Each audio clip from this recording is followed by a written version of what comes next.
Sean? Huh? Yes, I'm Sean. Sean? Oh my god. It's really you. Who are you? Sean. Father, what's It's going on? me. What's happening? I'm your dad. Yes. What's going on? It's me. Father? Your dad. Father! I'm here, Sean. I don't know you. It'll be okay, Go Sean. away. I'm Father! here now. Father, help me! There's someone here, help me! Please, Sean. I'm your father. Talk to me. Just open the door. Father? Father, help me! He's trying to take me! Father? Father, help me! Sean. S923, recall code Cirrus. Fascinating, but disappointing. The child's responses were not at all what I anticipated. He's a prototype, you understand. We're only just now beginning to explore the effects of extreme emotional stimuli. Please try and keep an open mind. I recognize that you are emotional, and that your journey here has been fraught with challenges. Let's start anew. I am Father. Welcome to the Institute.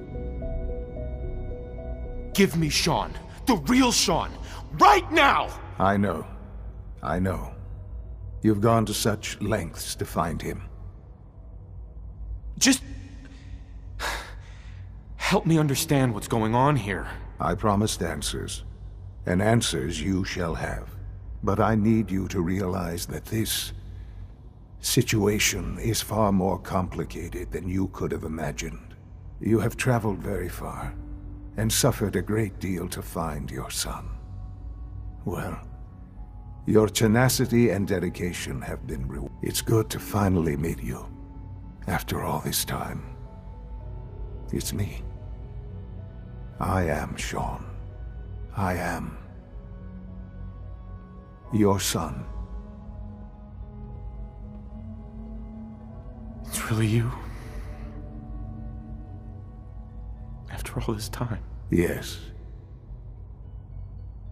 It's true.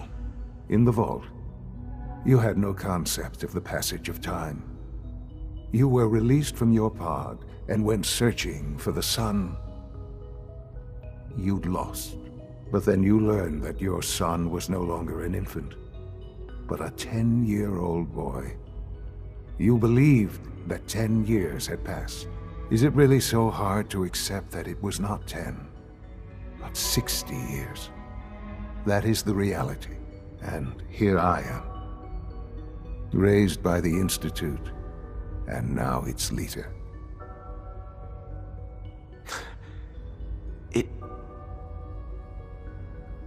It wasn't right, what they did.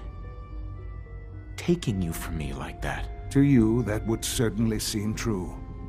But to the Institute, it made all the sense in the world.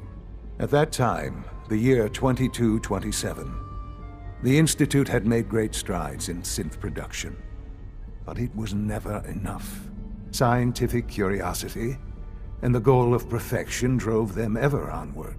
What they wanted was the perfect machine. So they followed the best example thus far. The human being. Walking, talking, fully articulate, capable of anything. So the weird science experiments needed specimens. That's why they took you. In a manner of speaking. Yes. The Institute endeavored to create synthetic organics. The most logical starting point, of course, was human DNA. Plenty of that was available, of course. But it had all become corrupted. In this wasteland, radiation affected everyone. Even in their attempts to shield themselves from the world above, members of the Institute had been exposed. Another source was necessary. But then the Institute found me, after discovering records from Vault 111. An infant, frozen in time, protected from the radiation-induced mutations that had crept into every other human cell in the Commonwealth. I was exactly what they needed. And so it was my DNA that became the basis of the synthetic organics used to create every human-like synth you see today. I am their father. Through science, we are family. The synths, me, and you. Sean. It's really you. It really is. I know you must have questions. Please. Anything I can do to help you understand. So you're in charge of the Institute? I am the acting director, yes. I spent decades working to reach this point. It's a responsibility I take very seriously. The Institute. It's important. It really is humanity's best hope for the future, no matter what those above ground might think of us. It doesn't matter what they think. What matters is what you do. I'm glad we see it the same way. Ultimately, the Commonwealth has nothing to fear from us. Whatever you've seen or heard, I know I can convince you of that. Just give me time. What else can I say to ease your mind? Your mother. She never got to see you grow up? Yes. What happened to her was... I've gone over the records of the incident, of course. It seems her death was an unfortunate bit of collateral damage.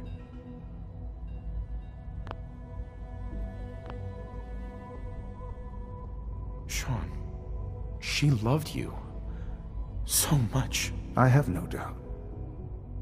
I'm afraid I have very little experience with those emotions, having lived my life within the Institute. For many years, I never questioned who my parents were. I accepted my situation, and that was that. With old age comes regret, and asking what if more often. But what matters now is that you and I have a chance to begin again. What else can I say to ease your mind? I think I've heard enough for now. Very well. The Institute is on the verge of some important breakthroughs. Your presence would be appreciated as we approach them. I've been a part of something amazing here. I've helped to build a life for myself and the people of the Institute. And now, after all these years, you have an opportunity to help with that. Doesn't that intrigue you? Isn't that what you want? Yes, that's what I want. I know. I know you've been through so much. I'm pleased to see it has not impaired your judgment. Forgive me. I'd assume that after everything I'm sure you've seen above ground, you would be more than a bit biased against us. There is much to be done. You'll need time to acclimate yourself, a chance to become acquainted with our procedures. I'll do whatever it takes. It's worth it. I am glad to hear that. The Institute is now your home as much as it is mine. Please take some time, get to know it. Meet the people you'll be working with. You'll want to introduce yourself to the division heads.